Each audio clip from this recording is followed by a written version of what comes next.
Hey there, it's Nacho here, and this is the Agentic Project, the podcast where Dani, my co-host, and I bring you the minds building the future of agentic AI. This is your front row seat to get all the tips and tricks to stay ahead of the curve. Are you ready? Let's dive right in. Today we have the honor to have Mikita, CEO and founder of Skarbe. Mikita, thank you so much for being here. Hey folks, thank you for having me. Nice to meet you all. Awesome. Mikita, you are working on Skarbe, but you have a big background also in GTM. So Skarbe is a tool for GTM. It's a GTM tool for managers. No, it's actually, you're wording it as like the not CRM for the managers to run sales. So what is your background now? How did you come up with this idea?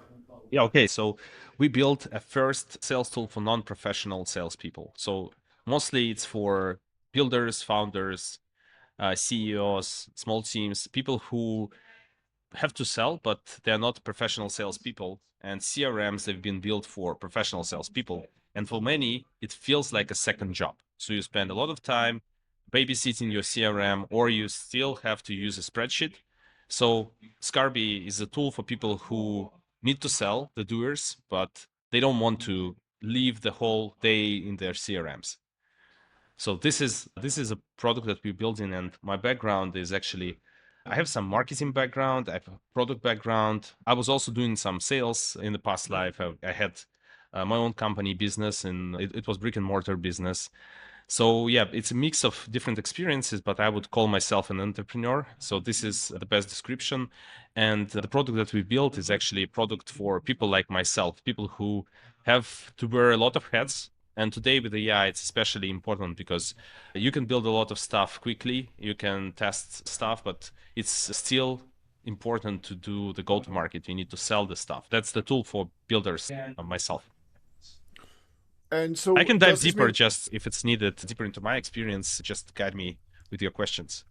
You scaled the previous company you worked in. So I was working in PandaDoc from The 2008. PandaDoc, Yeah, PandaDoc is the document workflow automation platform, which is quite popular in the US. It's a platform for small businesses to handle the document workflow automation, especially for salespeople and professional salespeople.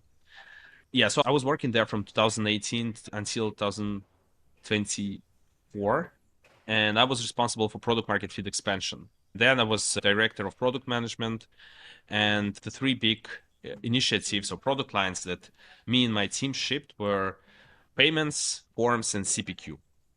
So my primary goal was to find a new niche, find a product market fit there, and scale it up. So that's my primary experience is coming from working there. And I was on the journey from 10 million to 100 million in the company. The projects I was working on, they had some good contribution to achieving those milestones. If you feel like you're drowning on busywork or you're doing stuff that could be done by AI, Dani and I run Flowhawk, an AI agency that helps people like you integrate AI systems to delegate on what stops you from growing. So that's flowhawk.com, link in the description. Go check the website for more information. Because you have a strong background in product development, and I was reading one of your posts that I think it's very interesting. It seems that Agile development is becoming obsolete with the arrival of AI, because right now it's easier to build products and you can build them faster and cheaper. So what's the new way of building products? Yeah, that's a hot topic today. There are a lot of around this. So yeah, this post was written actually because we had a conversation with my co-founder. He's the CTO of the company, and he was in San Francisco last week. And he had few conversations with folks who built in there. And there were like a lot of things that he also recognized that you need to use AI tools to build faster. And while he's an amazing developer with 20-year experience and also was working on AI projects for the last 5 years, he was still writing a lot of code himself without using Cursor. And one of the builders there challenged him and was saying like, hey, you need to adapt to this new way of things. And my co-founder, he's a real hacker, so he can build stuff overnight. And that's how we build. So I'm a hustler, he's a hacker, and we build things fast. We test it out with real people, and then we make decisions on how to proceed. But if you think about the Agile, which was a great and is still great methodology to deliver products, with AI, you can get the demo much faster. And you don't need the whole team of designers and product managers and developers to ship it. So you can go to Lovable if you don't have engineering skills, so you can use Cursor and other tools, and you can make it like 10 times faster. And then the goal is to actually cut the noise and remove the unnecessary things from the product, because obviously it's gonna be a demo at first and you're not necessarily ready to sell it. But the thing here is you need to understand what market is looking for and to find that pull from the market. And we were actually on this road for the last 1 year, and we were building this product called Skarbe that we are working on right now, which was, in the beginning, it was a sales assistant for CRMs, and we quickly realized that professional salespeople not necessarily need those tools. They don't want to be replaced with AI. They want to do their job. They are completely okay with sitting in the CRM and doing all this stuff. And then, since I was talking to founders, CEOs, and I'm talking to people all the time, I've seen more confusion coming from them. They spend too much time on CRMs or spreadsheets. And recently, we switched the focus from one ICP to another, and this changed the whole game. So it's not only about how fast you ship and what kind of features you ship. It's also about the ICP and the fit between your product and the problem that you solve in the market. So this combination is the key. And my post was specifically about, right now it's easy to ship fast and you can ship decent demos. But what is the most important thing is still entrepreneurship. So you understand where the need is coming from, who are the people you're working for, and how can you solve their problem. So this skill is essential like never before. Because right now, how many people are in the team? Yeah, so team is quite small and I don't plan to grow it. Right now it's 4 people full-time and 2 part-time. So 6 in total. And I also use the help of some vendors and fractional members. So I believe that until the seed round, we don't plan to hire anyone else. So it's quite good enough today. How many developers so far? 3. 3 developers. Okay. Yeah. And what's the point now? You are in a point that you already have some traction. How many clients? Yeah, we have more than 100 paid customers today. Those are companies and they are small businesses. I would say that sweet spot is companies from 2 to 10 full-time employees and also 11 to 50 employees. We also have 2,600 free users on the platform because we have a free plan. And yeah, we have quite decent metrics on daily active usage from paid customers, so around 70% of them using it daily. We launched this new product in March. Sorry? How did you acquire this, especially the paying ones? Well, I guess they start with the free trial and they move to the paid one. But how are you doing? That's a combination of things. Not necessarily everyone goes through PLG. It also was one of the learnings. Before you figure out your product market fit, it's super hard to build a PLG funnel because PLG is self-served, and that means that you need to cut all the noise, you need to cut all the stuff and make it super straightforward, which to be honest, we were not, and we are still not at this point. So people who land on the website, they need to understand the promise, then they need to do the app. So you need to craft this first session experience. It should be super crisp. So right now, most of the paid customers are coming from cold outreach. And by the way, we use our own platform to close those customers. We are not a cold outreach platform, so we use instantly to generate leads. And then when they land into the inbox, it's easy for me to respond on time and then to follow on until the deal is closed. So the process is super straightforward. We got landing into the inbox where the leads are interested. Then I respond to them with AI, and AI is mimicking my conversational style. It used the same language of communication because I communicate within different markets and different languages I don't personally speak. And then when you have a demo is being recorded, it's been transcribed, all the insights are being pulled, and suggested next steps are being generated, so I can just follow the process. It's super easy. So let's say I have 6 demos a day. I'm not necessarily remember all the stuff. So I'm just going to a demo. After the call, I do a follow-up. I'm making sure that I have suggest next steps. And then I just go until I close the deal. That's super but interesting. then you are that follow-up tool because you need an instantly before to do the outreach, to do the outbound, because you're not doing that with Skarbe, right? You're more of a follow-up tool once you have that. It's not a follow-up tool. I would say it's a tool to close deals. So once you have it, and it doesn't matter if it's coming from cold outreach, form, just your inbox or LinkedIn, or is the source of leads for you, you can manage those. And we are adding Zapier integration this month. There will be even more ways to connect your leads and import them. And it's the tool that help you deals. This is help you close deals without a CRM.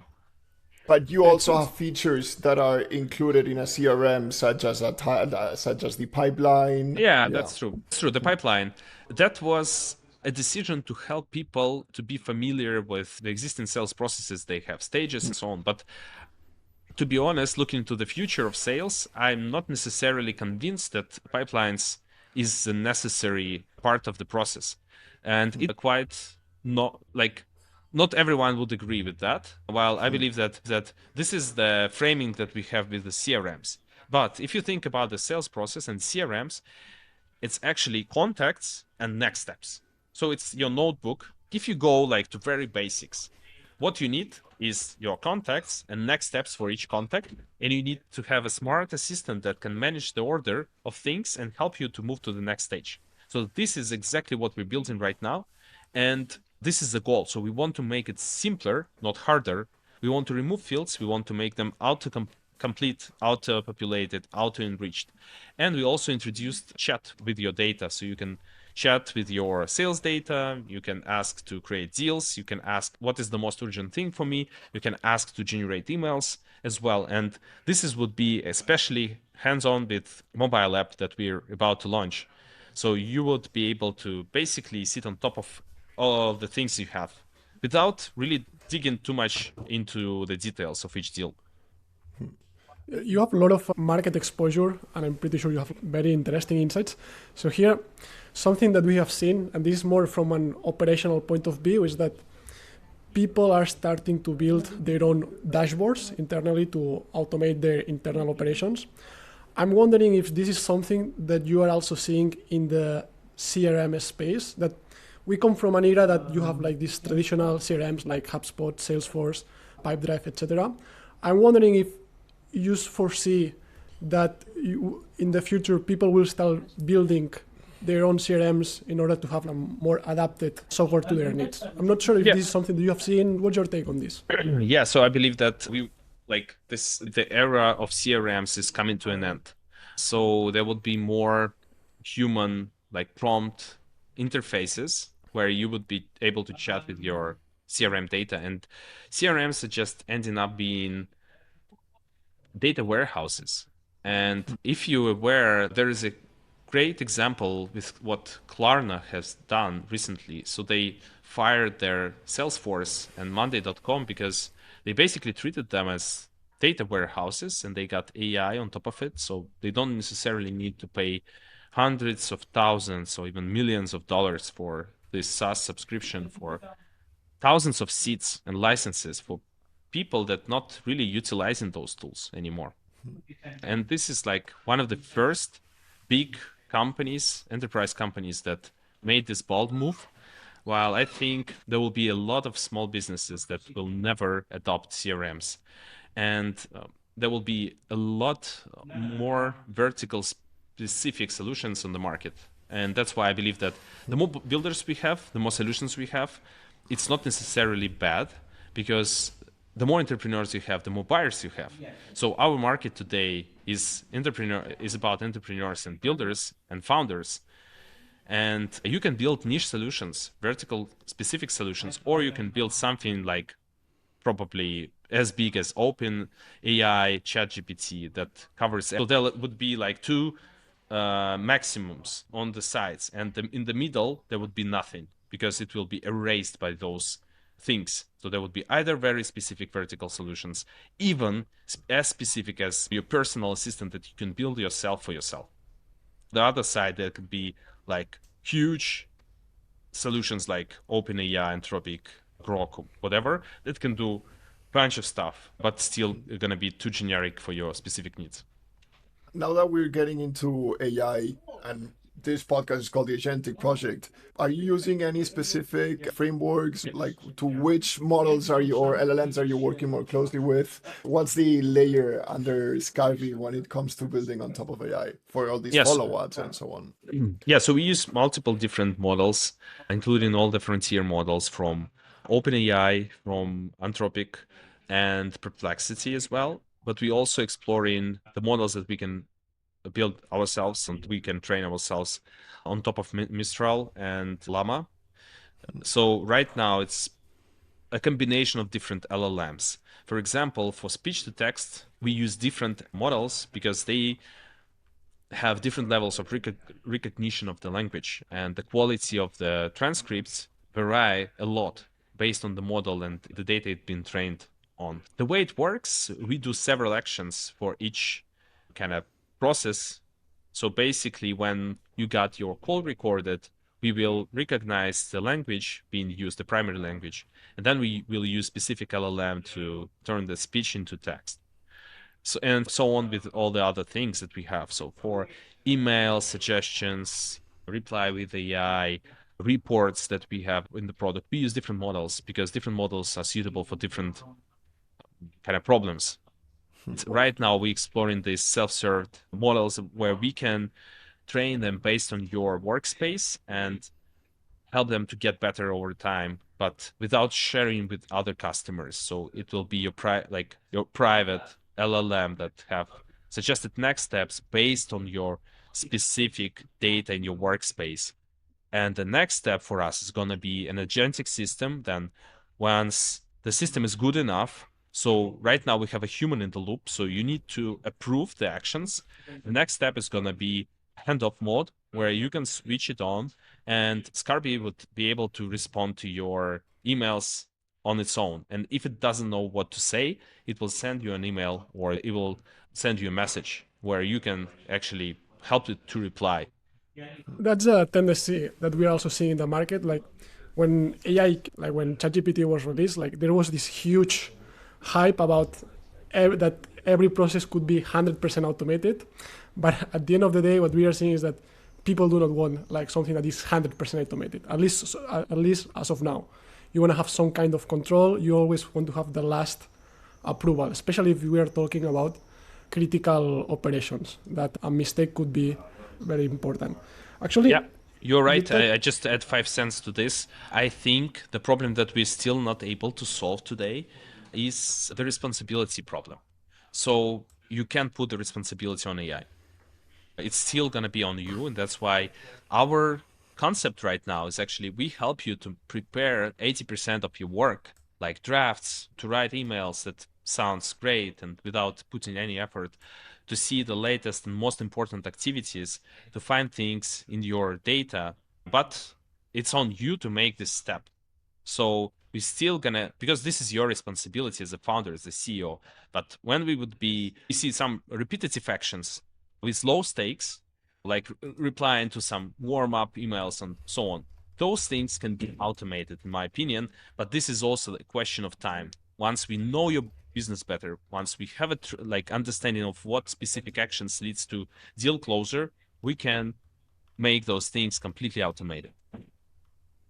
Now that you're mentioning this is possible because you have the context of the specific client.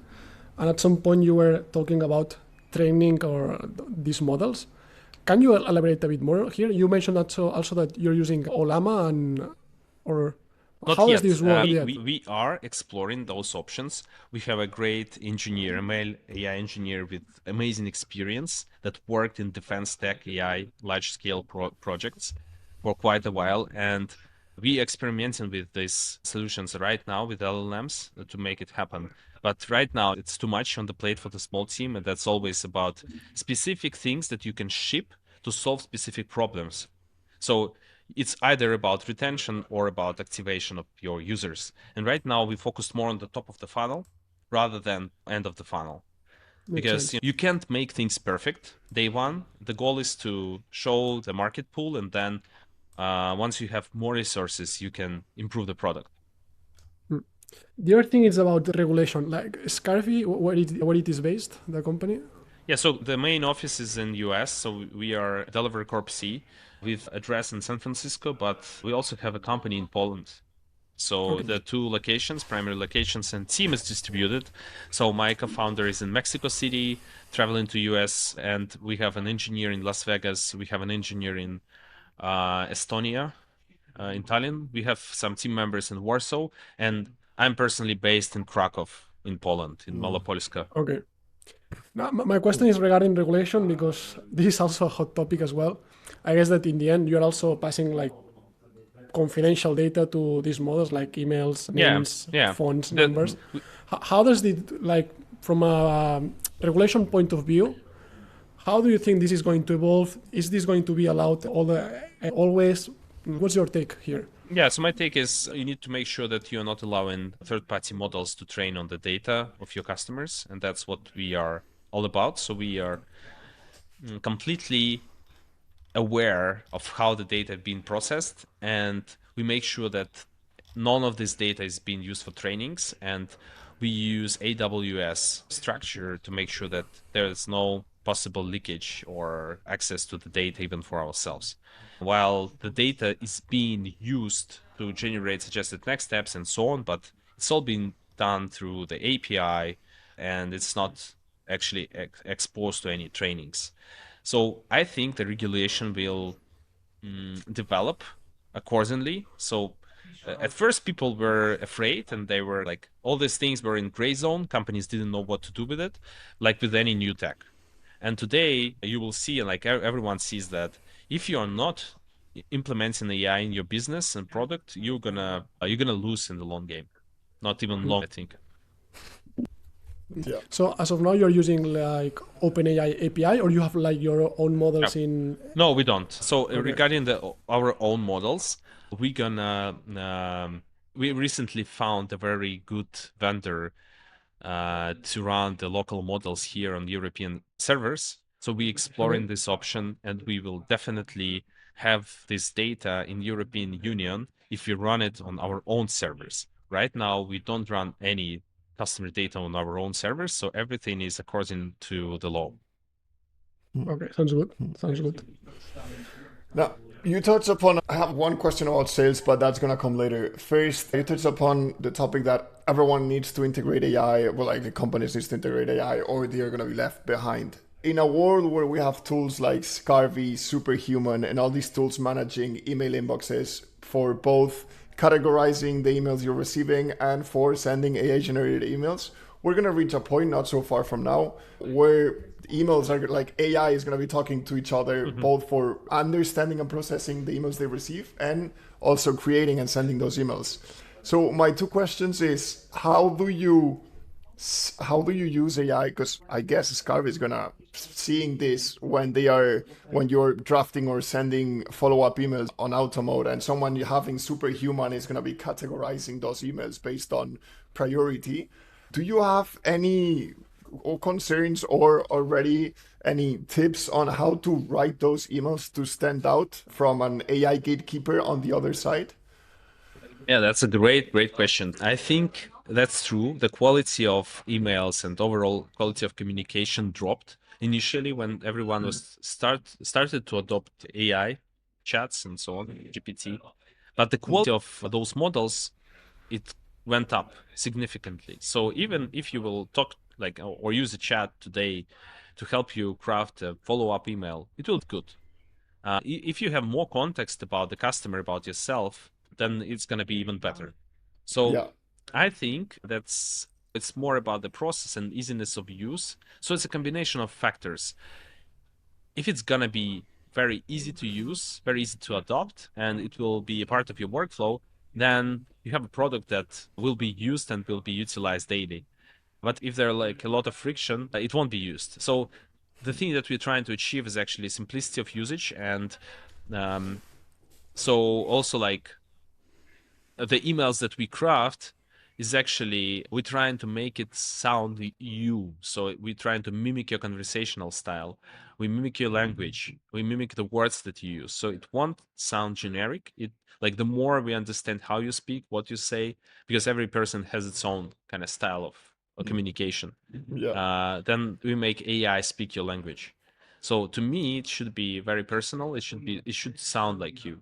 This is like the goal of cutting through those generic messages and so on. But I always make some changes, some minor tweaks before sending the email because I love that. So that's the control we were discussing just before. So before I click send, I can use, for example, I'm a big user of voice mode today.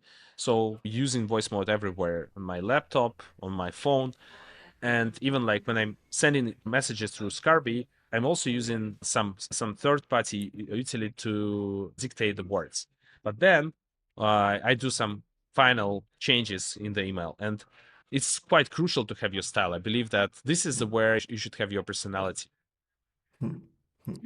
Yeah, and then on the other side, so you as a founder that are receiving so many emails every day selling tools, and you're probably gonna have sooner than later an AI managing all those emails coming in. I don't know if it's part of Skarbe's roadmap, it might not be, but as a founder, you also have some pains and some needs that need to be solved. Is there gonna be like, is your own AI gonna be trained on, okay, if there is an email coming regarding this topic, let's say in the case of another founder receiving a mail from Skarbe, if I receive a mail regarding like a tool for sales for instead of using a CRM, actually reply to that. If it has nothing to do with this, I don't want to know anything about this. It's already something that we built in, but just to make sure that we aligned. Skarbe is not a generic executive assistant on top of your inbox, trying to make it sales purpose to help people sell. So that's what we're going to introduce a pre-qualification with AI. So the way it will work, it will collect multiple sources of data across all the communication channels, and it will pre-qualify or pre-disqualify the contacts based on it. And it will then prioritize the most hot leads versus the most cold leads. So your attention is the most precious resource, as you mentioned. You as a founder, as a builder, you don't have time to figure it out. So Skarbe will proactively show you the most hot leads with the biggest impact, and then you can respond to them with seconds, not minutes, not hours. This is about one use case, which is sales. Also, I do fundraise with using Skarbe. So I have a separate pipeline for my venture capital firms and communication. Because if you think about fundraising, it's actually an enterprise sales. You need to keep up with communication, you need to talk to people, and so on. So the VC kind of fundraising is the second use case, but also I use it to manage my vendors. So my communication with vendors, things that I don't want to forget, it's also there. So basically, yes, it can be a tool to manage your incoming emails, inbound emails, and answer to the right things. But today we focus specifically on sales. Right. Yeah. Okay. And for me, sorry, go for it, Nacho. For me, the last question, more for those founders that are also caring about that outbound and that outreach. You mentioned earlier that you're using Instantly. How is that? We tried Instantly before. Maybe it was a little too early for us. How is that going for you? If you have any reply rate percentage that you're proud of or any tips that you want to share, that might come in handy. Yeah, so I would say that it really depends on how geeky you are and kind of experience in setting up systems like Clay and Instantly and other cold outreach. To be honest, I wasn't experienced in cold outreach at all. Moreover, I was even skeptical. I was thinking, this is spam. I don't want to be a guy. But I was wrong, because this is the main growth channel for many businesses like us today. And I've tried to work with vendors, but I think it's usually you found the wrong vendor or the wrong person. And that's the reason why you have fucked up this.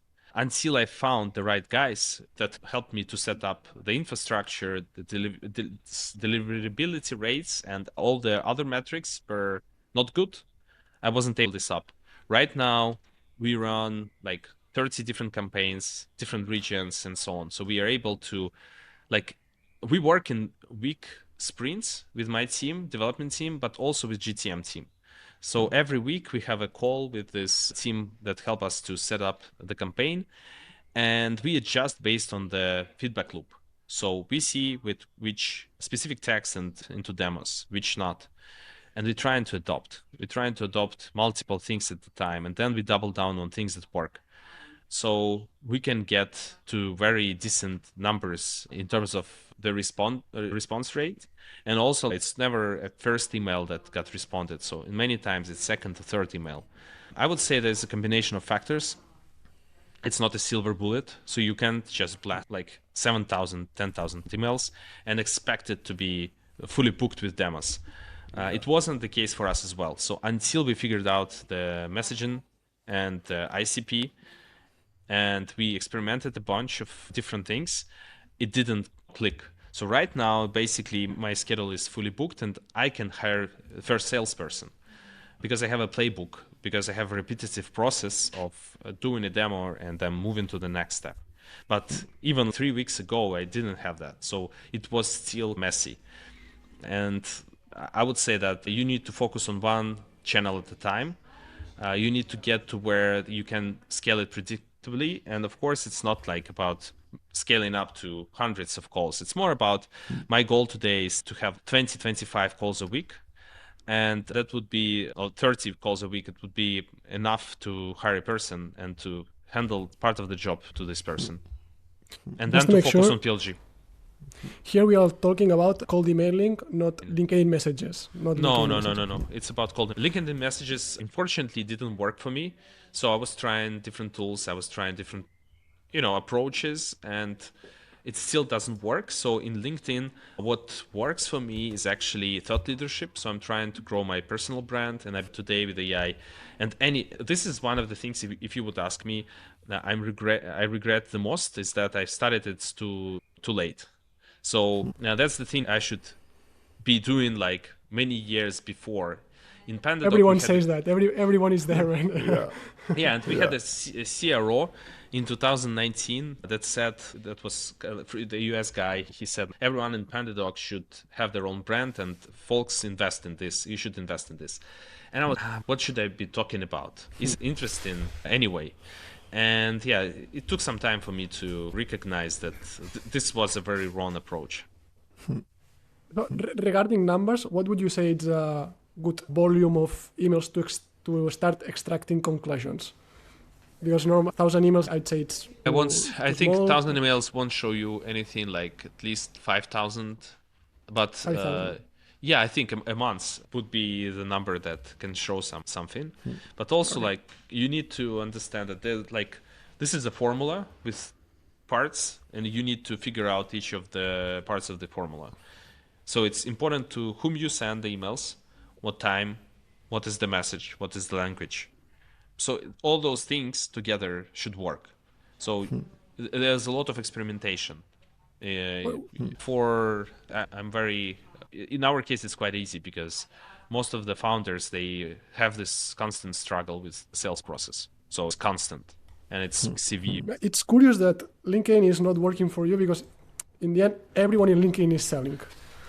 Yeah, and I think we haven't figured it out yet. So it's more, as I said, I'm trying to focus on one channel at a time. We're about to reach the 40 minutes of podcast, so that's usually our limit. We usually ask a last round of more casual, spontaneous questions, more about you, just so the audience gets to know you a little bit. When you were 10 years old, what did you want to be when you grew up? I wanted to have a big business, factory, whatever, which felt big at those days. Okay, and what was that? What felt big back in the time? Those days I thought like about a big enterprise, a big factory, big something. So I wanted to go big, and I felt like I want to be an entrepreneur, or at least I didn't know the word because my parents are not entrepreneurs, but I felt like I want to be a guy who builds something big. That was the internal kind of stuff. Awesome. And you're already there. You realize that maybe to be a successful entrepreneur, you don't have to have a massive team. Maybe with 6 people, you're good. No, of course. But you're getting there. You're getting there. Yeah, I don't feel like I'm having a job right now. So it's more like I'm living my life, and that's the best thing about it. And then one book that you could give for free to anyone, like a must read. Yeah, there's like a couple, but one of the latest books I've read, which is the awesome book, and I think everyone who do sales should read this book, is Story Brand. Story Brand. Yeah, Okay, this is copy an that. amazing framework, and it's just brilliant. So it helped me a lot. Story Brand. Yeah, Okay. by what the guy name? Donald Miller. Yes, yeah, Donald Miller. Yeah. Okay. Okay. Awesome. Yeah, we've read so many sales books that I feel like I have a lot of work to do with all this reading. Dani, do you have any last question? Yes, I have one last question, and it's a bit philosophical because I really like the point that you just said, that you're in a moment of your life that you're not working, you are just enjoying what you are doing. So what's the meaning of life for you? That's a good question. There is no meaning in life. It's more you live, and right now it's the realization of myself, my family. But I just enjoy the life the way it is. It's easy to say when you are on the up, but I'm trying to do this because life can turn you down, and then you still need to be clear about your priorities and still need to walk even when things are tough. Today, I'm focused on raising my kids, and I want to raise the good adults. I also want to take care of my company and grow the business and help people around myself and myself as well. I want to earn money and live a decent life. So there is no a single thing, but the thing is to explore yourself and understand what you're looking for and just go your path. Amazing. Seems you are very present, like you're living So- the present moment, no? It's super good. Exactly. That's what I'm trying to do. Yeah. I also have a story where 5 years ago, doctor said I will live just 5 years. And that was the turning point in my life where I understood that you need to focus more on what you have at hands and play the cards rather than always thinking about the future and the better moment to do something. Wow. Super good. And thank God you're still here with us. Yeah, I'm fine. I went through the surgery and everything is fine today. But I was with the people in the hospital. Most of them are dead today, I think. And very much the turning point for me. It's great to hear that you're healthy again. Yeah, you just start to care about your life more. Yeah, it's Yeah. crazy that we need these moments to start. I think what Yeah. really matters, no? But Yeah. at least good that it came and you're here. You have a Yeah, better. exactly. Yeah. Yeah. Awesome. Thank you so much for being here. Thank you so much for spending this time with us, Mikita. I Yeah, know it's it's very a pleasure. valuable. So it was a pleasure having you here. Goodbye, everyone. Thank you for tuning Thank in. you. Bye-bye. Yeah. Bye-bye.